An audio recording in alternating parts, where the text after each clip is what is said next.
I know I know Bedros Keuilian says this, and I'm sure a lot other successful entrepreneurs have mentioned this, but success loves speed. And it's like my football coach used to say, if you're gonna up, do it 100%. Yeah. Do it full speed. Yeah.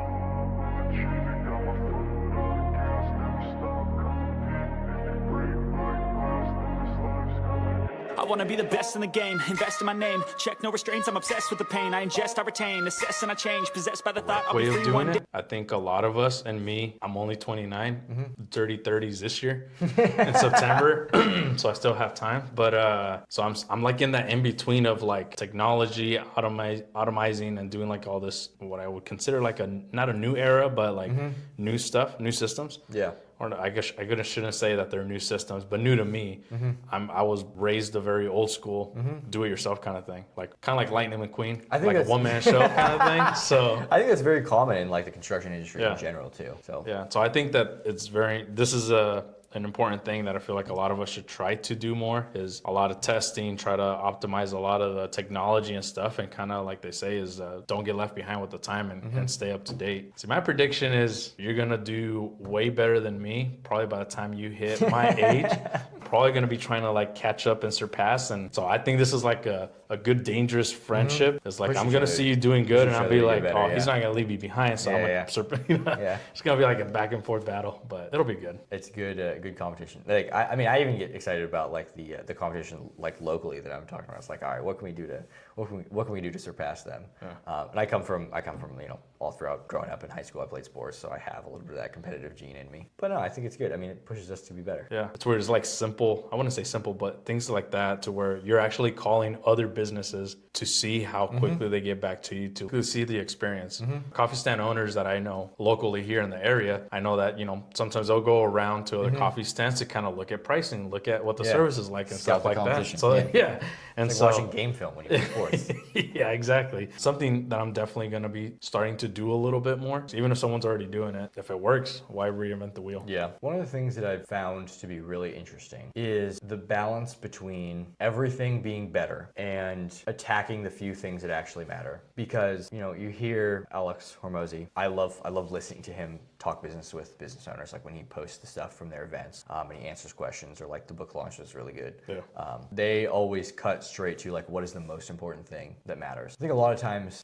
we talk about stuff back and forth. We come up with all the different things that could be better. A lot of times, like there are a few number of variables that actually matter. And this is still something I think about a lot. And I don't remember who it was. But it was a quote that Steve Jobs used with his company all the time, which was, and Alex says it all the time too. I don't remember who said the original quote. I wish I did, but is like perfect the details and limit the number of details. And I think that's really important because like for us, a lot of the time, like we get so obsessed with like everything being better, and then we get stuck in like the analysis paralysis of like, I feel like that happens to me a lot. It's like the busy work.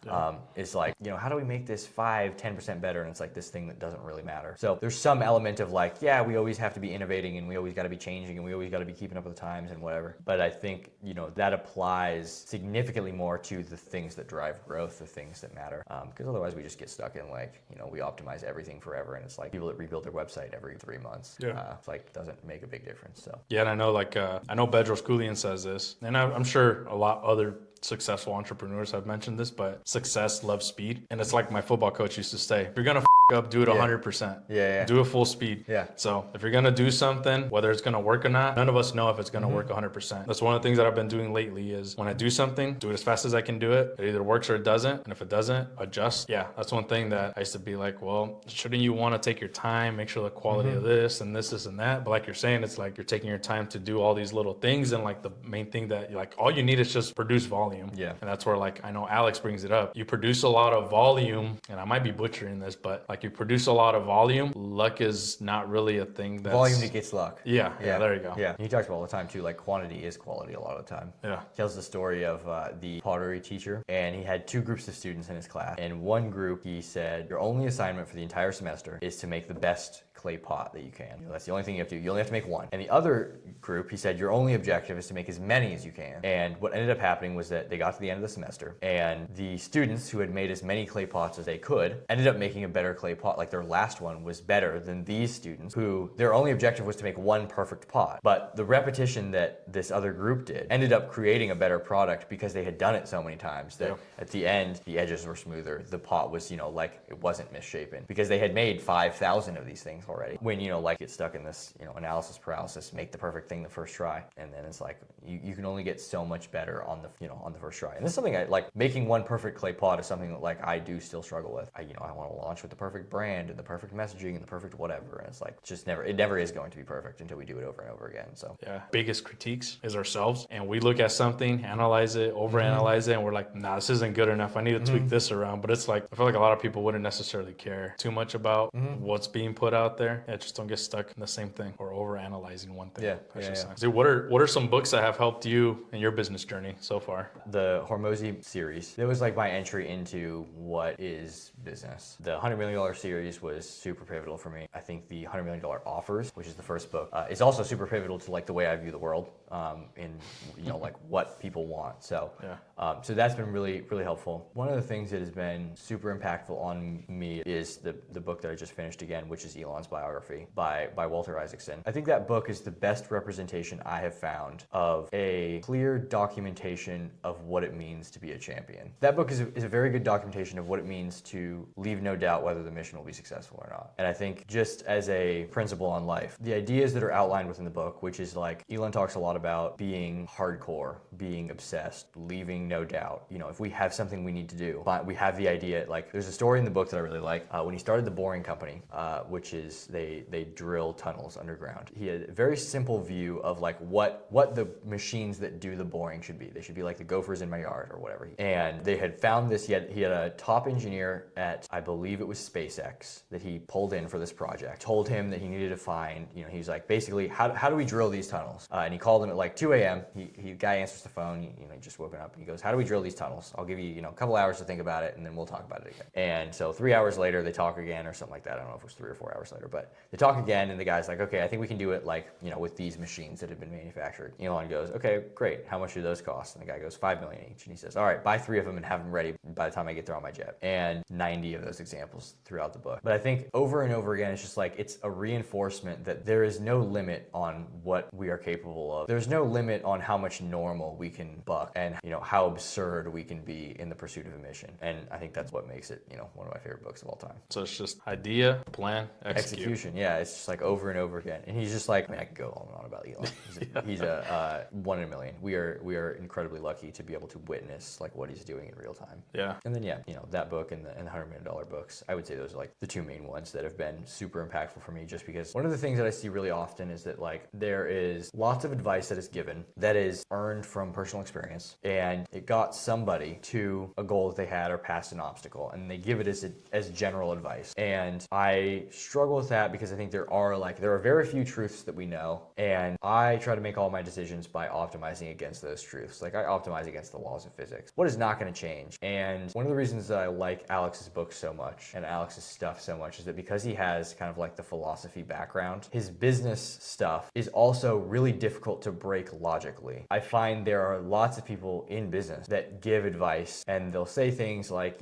15 years later, I earned this advice or I earned this wisdom, and now let me share it with you. But I don't often see people that can defend, what they're saying with logic and with fact and have it be as difficult to poke holes in as Alex's stuff. And so like I found that makes it really difficult to find solid stuff to use as education, as advice, because so many of the things that are out there are very easy to poke holes in. They're very easy to disprove. And so it's like it limits the number of things that I feel are like very helpful. And so like those two, I would say, are probably the biggest influences on the way that I think about business and life. So I recently just started obviously reading the $100 million series. Still haven't finished, gotten through the lead book itself. I'm about a little past halfway. My biggest thing, the reason why it takes me a long time to read some of these books is because I found that if I read and apply, and then read and apply, it works a lot better than when I just read the entire thing and it's almost like I read it, but it's like, what did I read? And then I forget. And then I have to go back again. And so I found going sections at a time. And now I've actually, like this last year when I actually started reading these business books, I open up a Word document and I start taking notes. Read a couple pages, nothing good, keep going. So I read a couple pages. If it's good, or if there's nothing good in there that I'm like, okay, you know, nothing worth writing down, I'll just keep reading until I find something that's like, okay, never heard this before, or this is a new word for me, or the way that they describe this system or this thing that helps them do X, Y, Z. This is interesting, so I'm gonna put it in my notes. And so, yeah, I found that I can basically, like all the books that I've read, I can pull up my Word document and you'd be able to go through my however many sheets it is per book and know exactly like the main key points of that book is without having to spend your time actually reading it. Do you have stuff that you watch / read / listen to for entertainment? Recently started doing what Alex suggested and basically listening to the book while following along to it. I don't know if part of that for me is like laziness. Like now someone's reading it to me, I can just follow along and take notes. But no, the only thing that I listen to is that Bedros podcast while I drive. If I know I'm going to be driving, instead of listening to music, I've been plugging that in and just kind of listening to. That's like for the $100 million book specifically, there's two things that I will use them for. A is just like entertainment because like I said, I like business stuff. I find this stuff interesting. And so like if I'm going somewhere, if I'm at the gym or whatever, like I will just put it on here. Like when we drive back and forth over the pass out to Montana, 9-hour drive, and I will just put, you know, a business book on, or and I do that for like entertainment. So it's like passive learning, but I just think the stuff is interesting. Like I laugh at the jokes that are made or whatever. And then there's obviously like there are times where I will actually pull them out and pull from them as textbooks. And so like that's kind of what I found works well for me, is that like I find this stuff interesting and so I can consume a lot of it. And then I find like you said, if I just do it all in one go, I do find that I like will miss stuff. Like it's not like I could go in and use everything.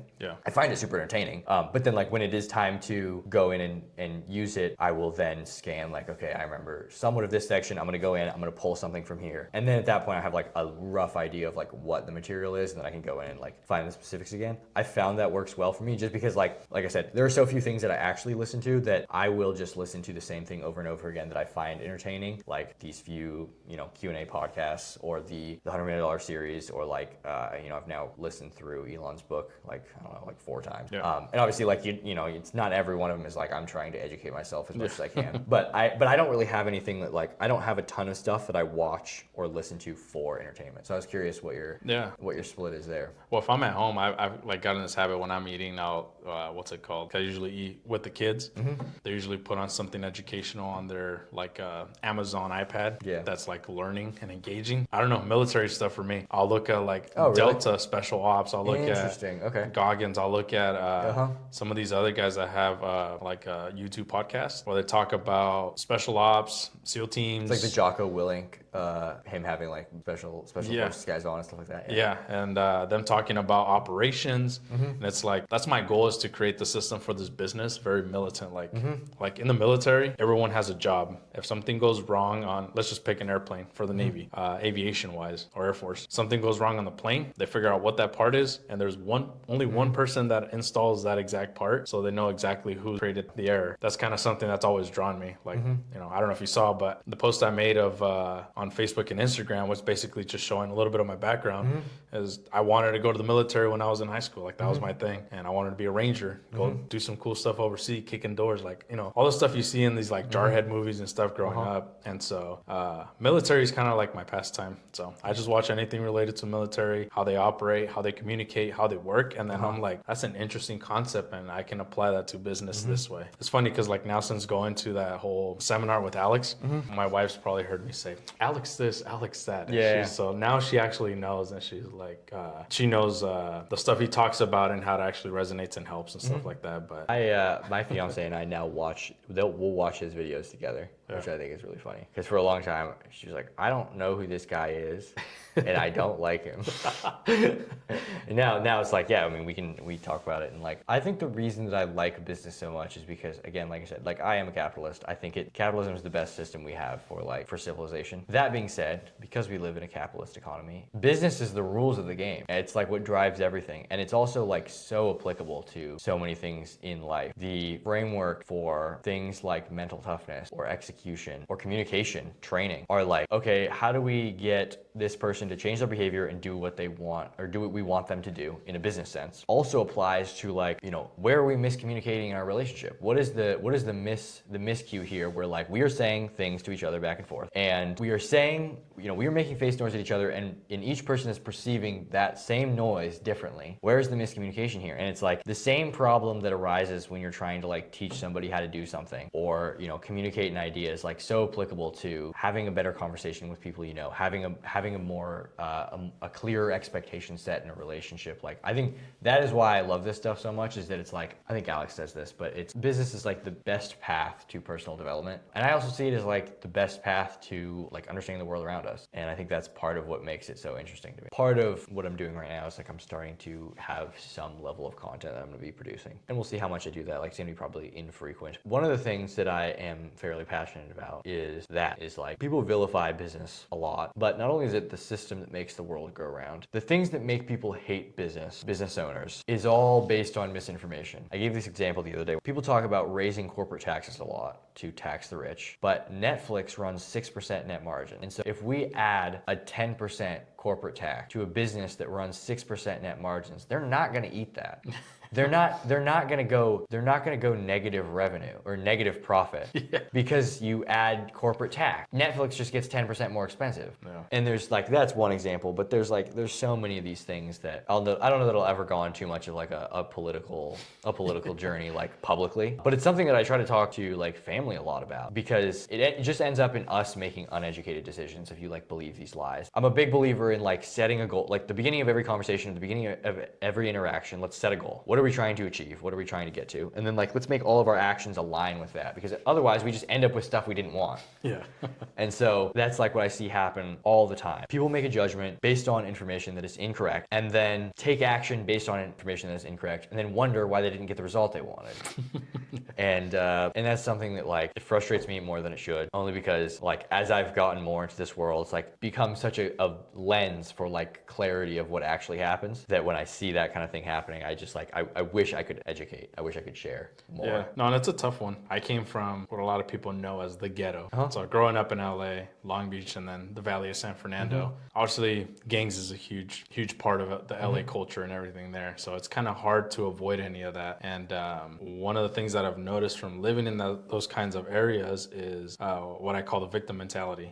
So a lot of people just victimize themselves because it's easy. It's almost like it's easier to victimize themselves than it is to try and find a solution, create a plan, and execute that. 100%. Because they're afraid of failing. So it's easier just to say, oh, it's not because of me. The world's it's because out to get me. Yeah, because it's easier to say that. So one of the things since being an entrepreneur and starting my own thing is I know, and if you're watching this, it is what it is. I've cut off a lot of my family. Relationships get more difficult. Yeah. And it's one of those that it's just kind of like, I don't like to gossip. It's really strange being in a family environment where this person is saying something about that person and the same, like, you know, when they're not around, they come around the room and it's like, oh my gosh, I haven't seen you in forever. How you been? Yeah. And it's the same thing with like people that I went to school with. I have a lot of acquaintances, very few like actual true friendships and, you know, relationships like that from people to school. When I see them out in public, I'm like, oh, hey, how you been? Yeah. Just normal conversation. Bedros talks about this if you end up listening to his stuff. He says like one of his rules, which I've kind of just made mine, is like, if I haven't talked to you in a year, if you're not around my part of the family frequently, then if there's a funeral, I'll still pay my respects. I'll send flowers to do something, but I'm not going to show up. If there's a birthday party, I mean, I'm not a huge partier, but you know,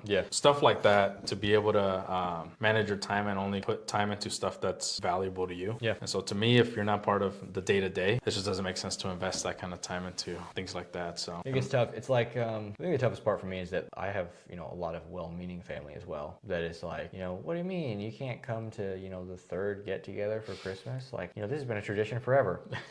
And there's nothing inherently wrong with that, but we just have different goals. And so one of the things that has been really tough for me is, how do I define someone that wants me around, but they want me around more than they want me to achieve what I want to achieve? And I know like it's tough for me to not project my own experience, because I know that like for me, I don't, so like we have, I'm engaged right now. We have a wedding coming up in July. And I told everybody that we invited that, we're, out of state, we're inviting you, we'd love to have you there. But if you're not gonna come, I don't care at all. Like if you have something else that's going on, not that I don't care, but like I take no offense. It's not a big deal. Yeah. And it's tough for me to not project that onto other people, because like I know from my own personal experience that like it doesn't offend me if they care whether you're there or not, they don't care about you. And if they care about you, they don't care whether you're there or not. That's like the saying, but like it's been very true for me. It's like that's been something that's been really tough, because saying that out loud sounds very harsh to anybody that's not like in this world. Yeah. But the farther that I've gotten into this journey of entrepreneurship and personal development, the more truthful I've tried to be, even when it's difficult. And so it continues to get harder for me to come up with excuses of like, or talk my way around like, I just gotta like, we have a lot of stuff going on right now, and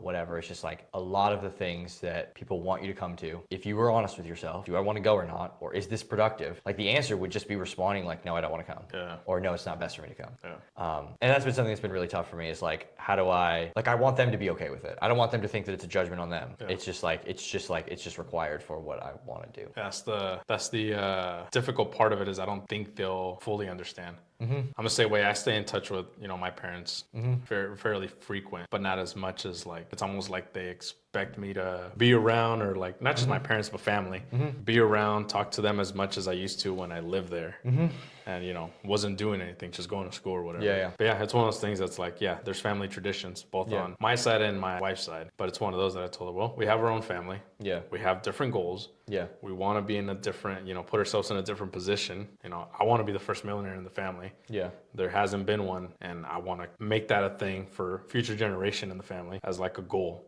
And so for me, it's like, well, if I want to hit that goal, or we want to achieve that goal as a family, we can't be out partying. We can't be out doing this, spending money on stuff that doesn't matter. Like New Year's Eve, the in-laws had the kids. We were literally at the house, watched TV till about 10:30, and then we just went to bed. It was like, it wasn't anything like, oh, like we should go to a club, or we should go drink, or this and that. It's like, it's a new year, but it's just gonna be another day. It just changed. The only thing that changes is the date. So, but that's one thing I've noticed, is the further along in the journey you get, the more people you lose, the more you start changing closer to your goal, the more people start seeing that you changed. They'll say, oh, you changed, or you're not the same, or this and that, which is actually a compliment if you think about it. But they just don't perceive it that way. I struggle with it because the path of trying to accomplish something has been so much more joyful than the path I thought I was going to go down when I was thinking about like being a senior in high school, going to college, maybe getting a 9-to-5 job. Like the goal was to be an average guy, and that person was so much less joyful on a day-to-day basis than who I am now. And like, obviously there's still tough days, and like, again, like one of the biggest things that I struggle with is like I said, I talk about the stuff that I think about now, but like, and hopefully one day I'll be able to come back to this, but like I also, like I don't have the credibility yet to be like, these things are correct, or these things are accurate,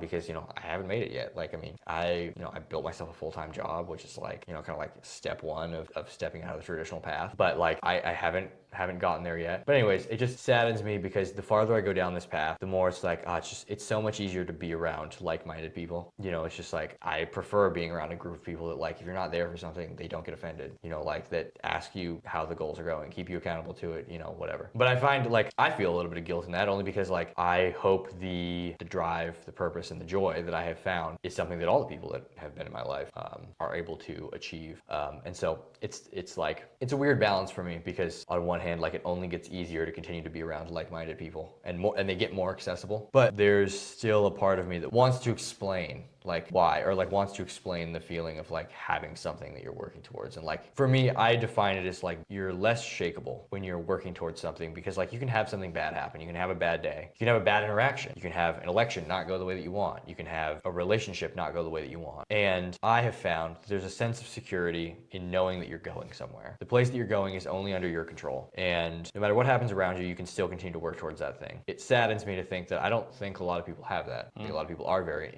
influenced influenced by the things that are happening around them, their surrounding. And so, yeah, that's something I've struggled with, is like, what is the balance between, you know, trying to move people towards, you know, what I hope they find, which is a joy and an unshakableness, versus just like jumping ship and going and hanging out with people that are like-minded because it's like more enjoyable. Yeah, no, it's difficult. Society normalizes you trying to fit in, trying to normalize yourself, trying to go with the flow, and it's harder to be that outcast and do your own thing. But there's a lot of us out there, so it's like, you know, pretty nice to be able to connect with a like-minded person. It just, I get where you're coming from, where it says like it's unfortunate, it kind of sucks sometimes that the people you wish would come up with you, unfortunately, aren't in that same mindset or not traveling that same path as you. So, but yeah, life's crazy. Yeah. Well, let's just say it anyways. You're only 20, but so I guess not a younger version of yourself, but I guess if you were to give advice to the high school version of you, what's something you would say that like right now you're like, man, that would have been useful? Well, I'll say this, which is that I definitely always wanted to grow up quickly. I also think age is only a factor if you let it be, because whether you are like, at this point, I've now had the idea that I wanted to be something more for, you know, 3 or 4 years. And so whether that happens at 16, at 25, at 35, at 45, at 65, like, you know, 3 or 4 years later, you're 3 or 4 years in. So it's been exciting to realize that there is no timeline you must follow. There's no reason why from the moment you decide that you want to be something different than you are, you know, like I said, no matter what age you are, there's no reason why you can't start today. I would say to my younger self, if I could have sped anything up, it would be the level of accountability that I take for myself. I now know that everything that happens to me is a result of what I do. And like I said a couple minutes ago, there's a sense of responsibility in that, and there's a sense of like there's a feeling of unshakableness that comes with that, which is that like, if I know that I am going to continue down this path, no matter what bad things happen, then it becomes tougher for something bad to get to me. And growing up, I was competitive. I came from a sports background, but I did not have that. I definitely felt like I was a victim of the things that happened around me. You know, I didn't have control of who I was going to be around, what I was going to do. And so I think if I could speed anything up, it would have been getting to that point where I realized it was totally under my control what I wanted to become, what I wanted to do. And yeah, I think that's probably what I would say. Realize that you're in charge of your destiny. Yeah. That's one thing that I wish that I would have not cared even more than I already did. I already didn't care. You guys, people that I went to high school with, I was very like, if I wasn't on the football field, I was in the gym. And that was kind of like what I did in high school. But yeah, like to me, I kind of in the similar sense is just do stuff without caring of who's around, what their opinions are going to be. It's your life, it's your journey. Similar to like videotaping this, I've never wanted to get in front of the camera. My mom put me in school plays in middle school that I did not want to be in part of. And I had to dress up all funny and be in front of the entire school, not just like my class, it was like the entire school in the auditorium. And so it's like with straight stage fright and just embarrassment. But it's like times like that where it's like, you know, if I would have only been like, no, this is a good time like to practice not caring and just doing what I gotta do. The lighter thing that I would say is that I wish I would have studied harder in school, because I was naturally pretty good at school until like my junior or senior year. I didn't really have to like study for anything or whatever. I could just like pass tests. But going back now, like I now reference like, you know, like I wish I would have paid way more attention in history, because I now reference stuff that happened in the past and like how did we get here? And then math as well. Like I was pretty naturally good at math, and so I just like I passed tests. But I wish I would have taken that time more seriously, as opposed to just like feeling it was an obligation that I had to get through. Get through the day so we can get out of here kind of thing. That wraps it up for another episode of Built by the Grind. If you found any value in this episode, I'd really appreciate it if you would share it with someone who's out there putting in the work. And if you want to see more conversations like this one, please subscribe so you don't miss what's next. Thank you for watching. Keep grinding. I want to be the best in the game, invest in my name, check no restraints, I'm obsessed with the pain, I ingest, I retain, assess and I change, possessed by the thought I'll be free one